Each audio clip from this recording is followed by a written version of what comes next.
And with that, another spirit has left my boat. It doesn't get any easier, but it's an incredibly important moment. Stanley was a lovable character that truly left a mark on me. His want to just be a good kid and to be happy and playful is what endeared me to him. I found him as a random seed in the world. I had no idea that it would become one of my favourite characters upon my boat. But he had a darkness within him that he would sometimes find difficult to live with, and near the end he wanted to desperately wake up from this nightmare. Whenever I was around, he would light up and realise that everything was going to be okay. But then he was gone. But in some ways, he will still be there, looking down on me, like all the rest. Returning to his room upon my boat, I find it quiet. The once cheerful child was gone, but he left me a flower, something that could help another spirit. And that is what's important about the message of Spiritfarer. The average life of most people in this world is about 70 years. Our very mortality is something that many of us struggle to come to terms with, whether that be losing loved ones to time, or to disease, or seeing the end of our own life. It's something that can be difficult to live with, especially in this year's current climate. But life is just not about the end. Life is about the journeys you go on, the people you meet and interact with, and the experiences you have along the way. Spiritfarer is a new game from Thunder Lotus Games about this very concept. You play the new Spiritfarer, Stella, who has to ferry the many spirits of this world to their final resting place, while also helping them deal with their final request. It could be to put on a play for the passengers of the boat, a big family dinner, or to just be there with them in their final hours.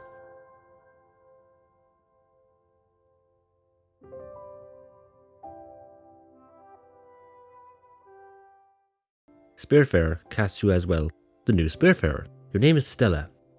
Your job is to help the dead of this world with their final hours by traveling across a vast ocean in your boat. The initial setup is simple, but its stories of the spirits you come across is its main attraction. The spirits are a colourful cast of characters that each feel distinct and memorable from each other. Some are incredibly likeable while others are cold and distant, and yet in my time playing, I didn't find a single character I hated because they may have been poorly written. That feeling of hatred mostly came from how they treated other characters on the boat or how they treated the world. Each character left an imprint on me, whether that be Gwen's sheltered demeanour or Tool's chipper and upbeat nature that hid a deep sadness. The most fascinating aspect of the story is that most of these spirits are based on real people in the developers' lives that have passed away, which makes these characters feel even more real. The game's treatment of death can be its most beautiful yet saddest of moments as these spirits are taken to the other side.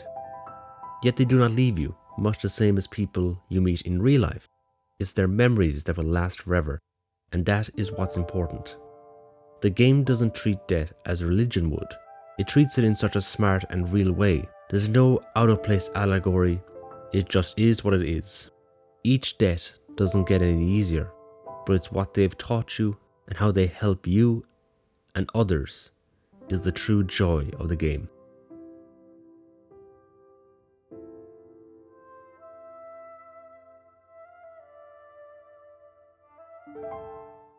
The gameplay feels very much like Animal Crossing.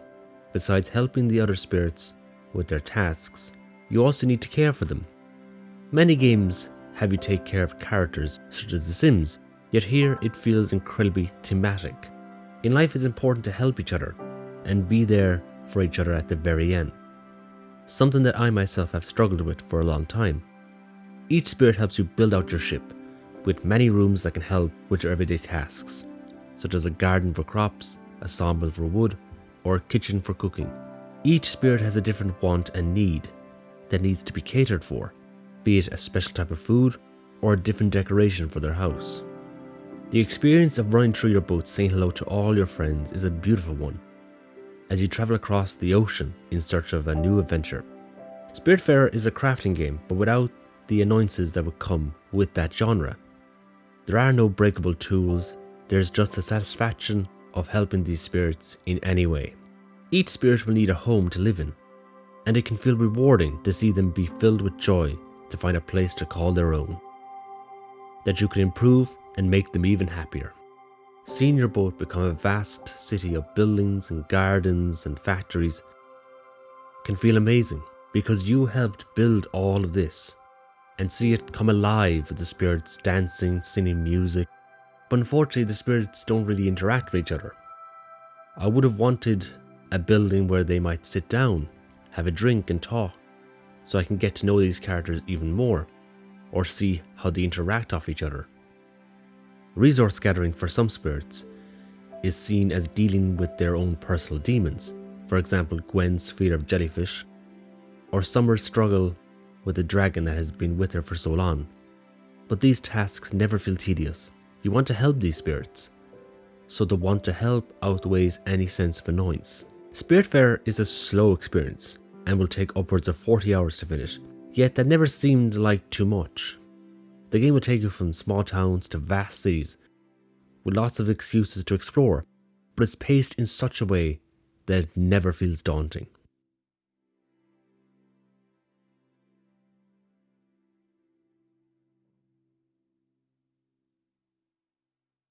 Spiritfarer is like an animated movie given game form. Every animation feels like it's hand-drawn in front of you, and the spirits around you each have their own adorable quirk that endear you to them even more. It's a very simplistic game, but it's beautiful in its simplicity. The game runs at a solid 30 FPS and barely hitches. There are a few glitches, but they barely leave a mark on this wonderful experience. The music can be haunting, beautiful, mesmerizing, quirky, and thought-provoking. Yet it doesn't feel intrusive. It works in tandem with the gameplay, especially in resource gathering when the music swells and goes to a crescendo.